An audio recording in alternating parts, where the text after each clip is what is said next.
So what problems is Amazon trying to solve with this device?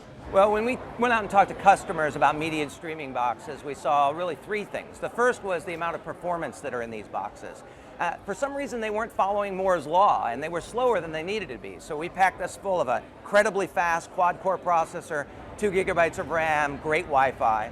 The second problem we saw was it's hard to find the content you want to watch on these devices. So we added into the remote and into the system the ability to do voice search, and it's voice search that works incredibly well. That seemed like one of the most important developments to me, that you hold it up to your mouth and name a show and it comes up. Exactly, and it's one of these things that's incredibly hard to implement. You have to have the recognition here, you have to pass it to the box, up to the cloud and come down.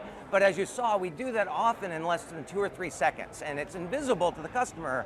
It's simple, but we love how it makes the box work.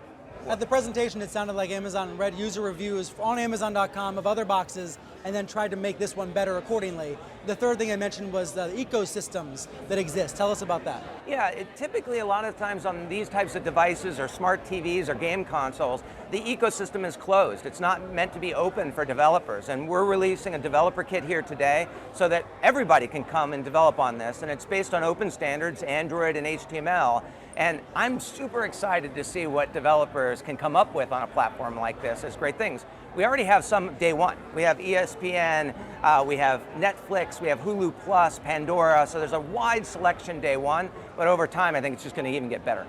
So it's a streaming device, but it's also a casual gaming console. Was that the intent from the beginning, to have a gaming device as well? Yeah, we thought about gaming from the very beginning, but as we were getting the device up, Fire TV up, we discovered that the performance was even better than we thought it would be with the processor and the RAM. And it led us to be able to support games that are, incredibly high performance, incredibly good graphics, but still at very affordable prices. So we're today able to introduce games like Minecraft, which I weren't always sure that would be there, and also develop our own games from our own game studio, a game we announced today called Civ Zero. Is this meant to compete directly with Nintendo or Sony or Microsoft?